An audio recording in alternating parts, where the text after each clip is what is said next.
যদি শাপলা না দেয় আমাদের নির্বাচন কমিশনের আমাদের নিবন্ধনের কোনো প্রয়োজন নেই।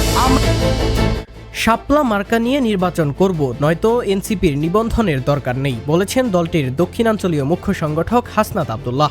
তিনি দৃঢ় কণ্ঠে বলেন, শাপলা কেউ ঠেকাতে পারবে না। যদি শাপলা প্রতীক না দেয়া হয় তাহলে ধানের শীষ প্রতীক বাতিল করতে হবে।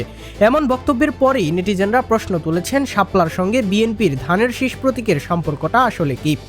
হাসনাত আব্দুল্লাহ আরও বলেন, এই নির্বাচন কমিশন এখন এক প্রকার স্বৈরাচার কমিশনে পরিণত হয়েছে।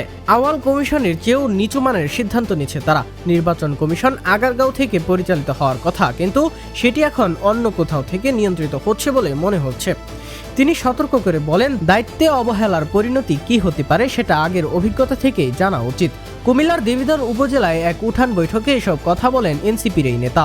তিনি আরও জানান, বিভিন্ন দল আমাদের হুমকি দিচ্ছে যেন শাপলা চাওয়ার দাবি থেকে আমরা সরে যাই, কিন্তু শাপলা যেহেতু জাতীয় প্রতীক, এটি যদি এনসিপিকে না দেয়া হয় তবে ধানের শীষও বাতিল করতে হবে, কারণ সেটিও জাতীয় প্রতীকের অন্তর্ভুক্ত। যদি শাপলা না দেয়া হয় তাহলে আমাদের নিবন্ধনেরও কোনো প্রয়োজন নেই। এর আগে এনসিপির মুখ্য সমন্বয়ক নাসিরউদ্দিন পাটোয়ারি একই দাবি পূর্ণবক্ত করে বলেন, হয় শাপলা প্রতীক দিতে হবে, নয়তো ধান সোনালী আঁশ এই প্রতীকগুলো বাদ দিতে হবে। তিনি স্পষ্ট করে জানান, শাপলা প্রতীক ছাড়া এনসিপি কোনোভাবেই নিবন্ধন নেবে না।